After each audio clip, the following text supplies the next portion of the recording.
Bien, on attend la fin du générique, c'est-à-dire la fin du grésillement, et on attaque notre vidéo sur Los Incas, et il s'agit de la vidéo numéro 13. Très joli. Bon, allez, tout de suite, petit rappel de ce que nous sommes en train de faire.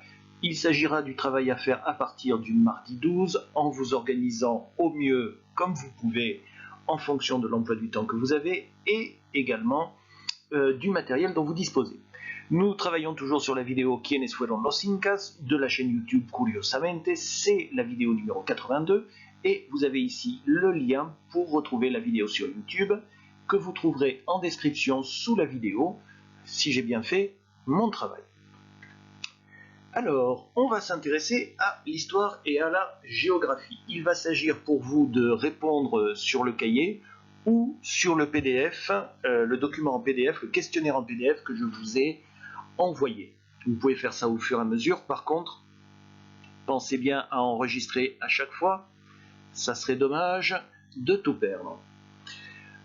Alors, l'histoire. On va commencer avec cette petite image-là. D'accord. Vous avez ici en bas le minutage qui apparaît, vous pouvez le retrouver facilement et regardez la vidéo jusque-là. Et je vous pose une première question. Quanto tiempo duró el imperio Inca? Alors on va quand même regarder un petit peu ces questions, je vais quand même vous donner quelques petits conseils. Combien de temps dura l'empire Inca? Vous me faites attention à l'accent écrit, le tilde qui se trouve ici, parce que si vous oubliez cet accent, vous n'avez plus la troisième personne du singulier du passé simple, mais la première personne du singulier du présent indicatif. Donc attention, un tout petit oubli en apparence, de graves conséquences en réalité. N'oubliez pas que le verbe et le sujet, c'est-à-dire ça plus ça, sont inversés en espagnol et en français d'ailleurs dans la question. Vous pouvez vous appuyer sur le sujet et le verbe pour répondre. Il va falloir pour cette question que vous fassiez des mathématiques, puisque là vous avez simplement des dates, date de début et date de fin de l'Empire Inca. Donc il va falloir calculer la durée et il va falloir me le trouver en espagnol. Donc voir les cours sur la numération que vous avez dans vos cahiers. Éventuellement, vous pouvez aller sur la chaîne YouTube. Vous avez les chiffres qui sont... vous avez une vidéo sur les chiffres et les nombres, la numération. Donc à vous d'aller voir cette vidéo. Ce sera une excellente occasion de faire augmenter le nombre de vues et de likes, bien sûr. Je n'en doute pas du tout.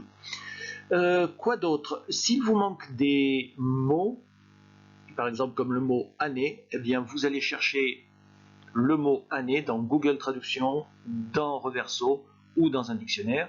Si vous utilisez Google Traduction ou Reverso, vous ne cherchez que le mot. Ça n'est pas évalué, c'est un entraînement. Si vous trichez et que vous mettez toute votre réponse en français, que vous me recopiez la réponse en espagnol, alors 1. Il risque d'y avoir des fautes. 2. Je risque de le repérer parce que moi aussi je vais le faire. Et 3. Eh bien, ça ne vous servira absolument à rien. Il vaut mieux que vous fabriquiez vous-même votre phrase, que vous commettiez vos propres erreurs pour progresser et avancer. D'autant plus que là, vous n'avez pas une évaluation qui va être très très lourde ou qui va compter. Je suis en phase d'essai avec ce système. Donc allez-y de manière détendue, mais faites vraiment le travail. Ensuite, nouvelle image, vous regardez le minutage en bas si vous voulez écouter la vidéo, et la question c'est ¿Qué países actuales ocupaban? Alors attention, la carte que vous avez ici représente deux périodes différentes. Vous avez en couleur ici les différentes parties de l'Empire Inca, donc quelque chose du passé, ces frontières-là n'existent plus, et vous avez en jaune ici des frontières très mal tracées d'ailleurs, des frontières qui représentent un certain nombre de pays actuels, avec leur nom. Attention, ces pays ont existé bien longtemps après que l'Empire Inca ait disparu. Donc ne confondons pas. Ensuite, est-ce que j'ai autre chose à faire? Ah oui, si, un petit détail. Regardez bien ici, la lettre C, il n'y a qu'une seule lettre C en espagnol. Hein. C'est attention parce que le mot ressemble au français, vous pourriez être tenté de mettre 2C. Ensuite, nouvelle image où est apparu tout ceci là comme information sur le côté gauche. Et je vous demande comment se llamaba la capitale. Sous-entendu, ici et là, je suis en train de parler de El Imperio Inca. Petit détail sur l'image que vous voyez ici, sur ce petit schéma-là et les couleurs. Vous voyez qu'il y a des couleurs qui correspondent au schéma. Eh bien, tout simplement parce que la capitale Cusco, qui se trouvait à peu près ici, se trouvait au centre de l'Empire Inca, qui était divisé en 4 parties. Chaque partie portait un nom, Chinchansuyu, Antisuyu, Kuntinsuyu, hein, c'est bizarre, moi je l'ai vu avec un O ici, et Collasuyu. Hein, c'était les 4 grandes parties de l'Empire Inca. Bien.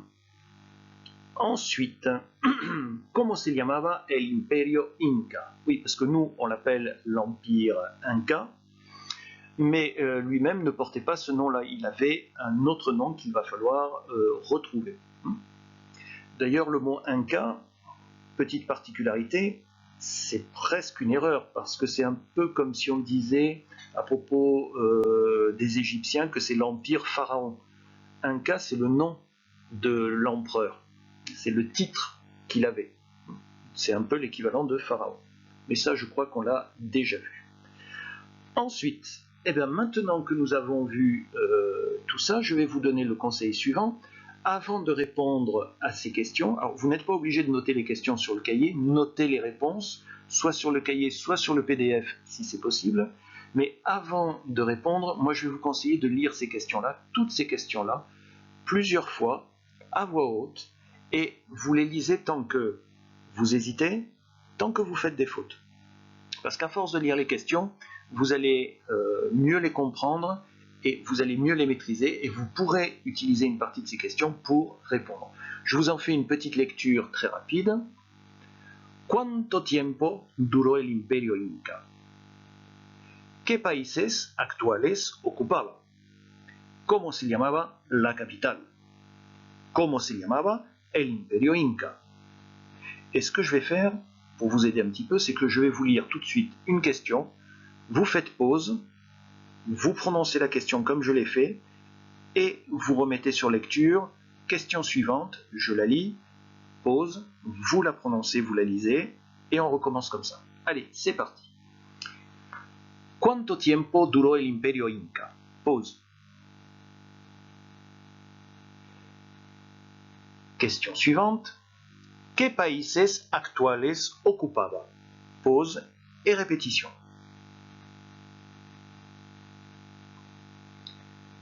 Question suivante. ¿Cómo se llamaba la capital? Pause.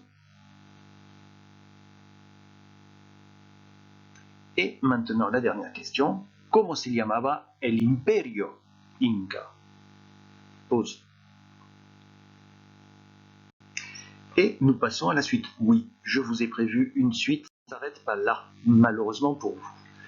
Alors, là, il va s'agir encore une fois de répondre sur le cahier ou sur le PDF, et on va s'intéresser à une nouvelle partie de la vidéo qui traitait de El Inca. On part de cette image-là, qui reprend d'ailleurs le titre qui se trouve là, et je vous pose une première question, bon, enfin une cinquième en réalité. ¿Cómo se llamaba el emperador de los Incas? Comment s'appelait l'empereur des Incas? Donc même chose, hein, vous réfléchissez, vous répondez à ça. Je crois même que vous n'avez même pas besoin de chercher dans le dictionnaire ou dans un traducteur sur Internet. Question suivante. ¿De quién era el hijo? De qui était-il le fils? Ah, alors là, la réponse, elle va se trouver quelque part par là. Et il va falloir regarder la vidéo et bien l'écouter. D'accord ? En même temps, l'image va vous donner quelques indications.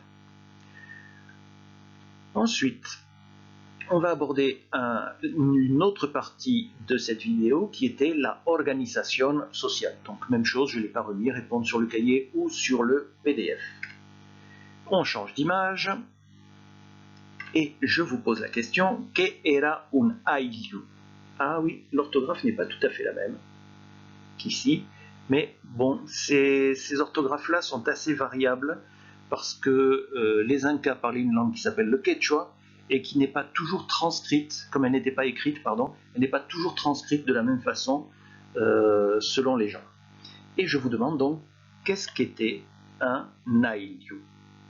Attention, j'ai utilisé un imparfait ici, imparfait là, hein, vous faites attention à ce genre de détails. Et un ayllu, ben vous en avez un exemple ici. Aquí tenéis un ejemplo con unas casas, con un papá, una mamá, una hija o un hijo o una hija, una persona de la familia, no sé quién exactamente, pero es un miembro de la familia. Y todo esto formaba un ayllu. Todo esto. Papá, mamá, el hijo, la hija, y no sé quién. Là, je pense que je vous ai beaucoup aidé. Si, quand même. Ensuite, ¿quién dirigía los ayllus? Et je vous demande qui dirigeait, qui commandait les ayllus. La réponse est dans l'image. Hein? Et même chose, avant de répondre à ces questions, je vais vous demander d'en faire la lecture à voix haute avant de répondre, pour bien maîtriser la question. Donc je vais directement faire comme pour la diapositive précédente, je vais directement vous lire les questions les unes à la suite des autres et ensuite je les répète avec un temps de pause pour que vous puissiez vous aussi les dire à voix haute. ¿Cómo se llamaba el emperador de los Incas? ¿De quién era el hijo? ¿Qué era un ayllu? ¿Quién dirigía los ayllus? Et maintenant ça va être à vous. ¿Cómo se llamaba el emperador de los Incas? Pause et vous répétez.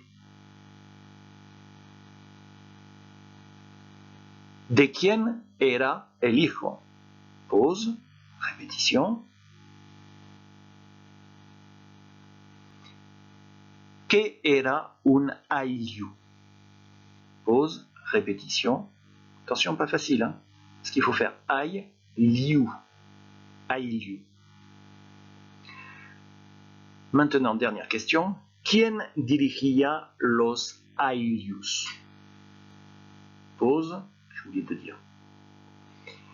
Et on peut passer maintenant à la suite. Alors, vous voyez que toutes ces questions que je vous ai posées, je vous fais apparaître une image au bon moment, je vous pose des questions en rapport dont certaines apparaissent dans le questionnaire en PDF, en format PDF que je vous ai envoyé, ce qui peut vous servir d'aide.